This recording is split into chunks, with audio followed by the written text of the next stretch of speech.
জয় গৌর, জয় নিতাই। আজ পয়লা শ্রাবণ 1431 ও 17 জুলাই 2024 বুধবার, শ্রী শ্রী হরিশয়নী একাদশী।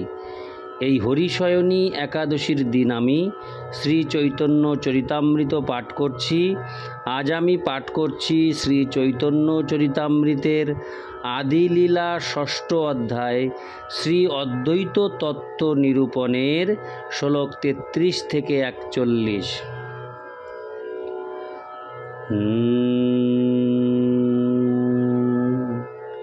नारायण हे नारायण भवभयहरणं नारायण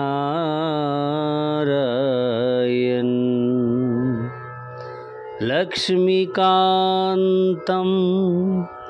कमलनयनं মঙ্গলচরণম নারায়ণ।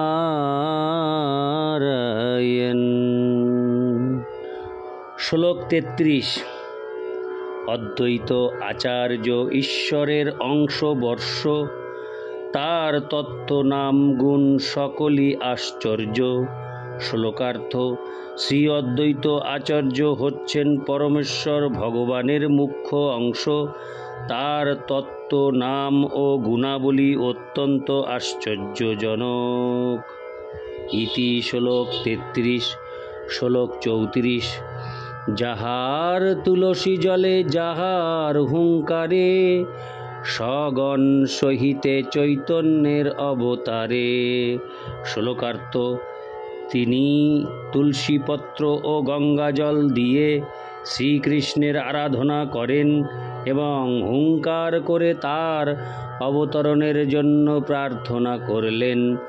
তাই শ্রী চৈতন্য মহাপ্রভু তার পার্শ্বদের সঙ্গে অবতরণ করেছিলেন। ইতি শ্লোক 34। শ্লোক 35।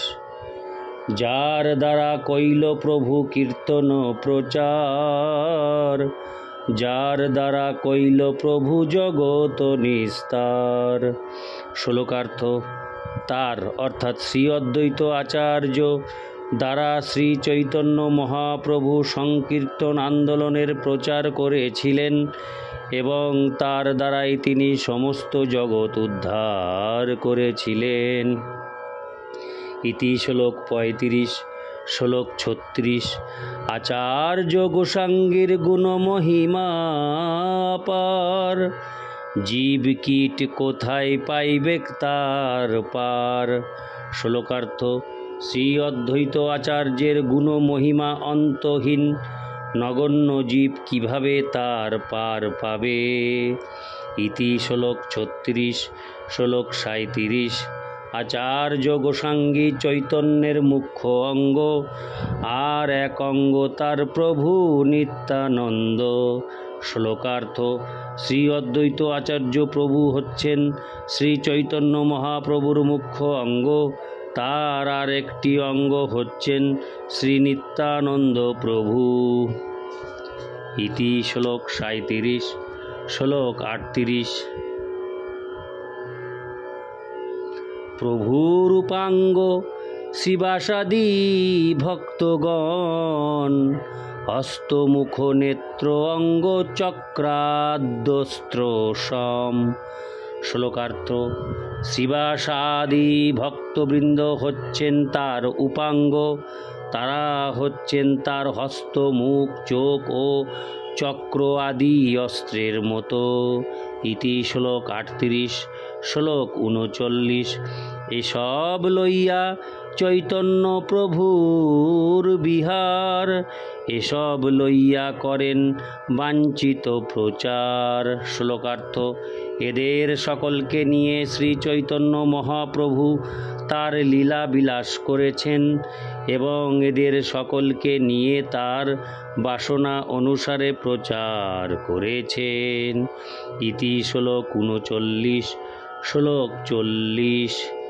মাধবেন্দ্র পুরীর ইহ শিষ্য এই জ্ঞানে আচার্য গোসাঙ্গীরে প্রভু গুরু করি মানে।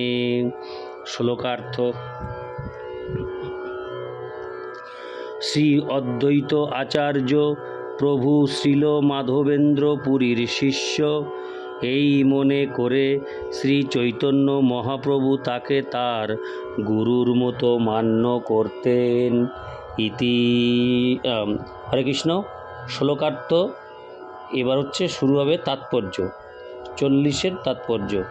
শ্রী মাধবেন্দ্র পুরী হচ্ছেন শ্রীমধ্বাচার্যের ধারায় এক মহান বৈষ্ণবাচার্য।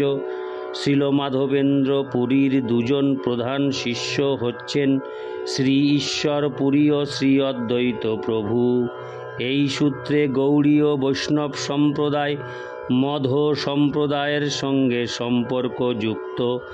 এই তত্ত্ব গৌর গণোদ্দেশ দীপিকা ও প্রমেয় রত্নাবলী আদি প্রামাণিক গ্রন্থে স্বীকৃত হয়েছে। গোপাল গুরু গোস্বামীও তা স্বীকার করেছেন। গৌর গণোদ্দেশ দীপিকায় স্পষ্টভাবে গৌড়ীয় বৈষ্ণব পরম্পরার ধারা বর্ণনা করে বলা হয়েছে। ব্রহ্মা হচ্ছেন পরব্রহ্মনাথ বিষ্ণুর শিষ্য, তার শিষ্য হচ্ছেন নারদ, নারদের শিষ্য ব্যাসদেব এবং ব্যাসদেবের শিষ্য সুখদেব গোস্বামী ও মধ্বাচার্য। পদ্মনাভ আচার্য হচ্ছেন মধ্বাচার্যের শিষ্য এবং নরহরি পদ্মনাভ আচার্যের শিষ্য। মাধব হচ্ছেন নরহরির শিষ্য, অক্ষোভ্য মাধবের শিষ্য এবং জয়তীর্থ অক্ষোভ্যের শিষ্য। জয়তীর্থের শিষ্য জ্ঞানসিন্ধু এবং তার শিষ্য মহানিধি, মহানিধির শিষ্য বিদ্যানিধি এবং রাজেন্দ্র বিদ্যানিধির শিষ্য। জয় ধর্ম রাজেন্দ্রের শিষ্য। পুরুষোত্তম জয় ধর্মের শিষ্য। শ্রীমন লক্ষ্মীপতি হচ্ছেন ব্যাসতীর্থের শিষ্য, যিনি পুরুষোত্তমের শিষ্য। আর মাধবেন্দ্র পুরী হচ্ছেন লক্ষ্মীপতির শিষ্য। ইতি। শ্লোক 40। শ্লোক 41। লৌকিক লীলাতে ধর্মমর্যাদা রক্ষণ স্তুতি ভক্তে করেন তার চরণ বন্ধন। শ্লোকার্থ।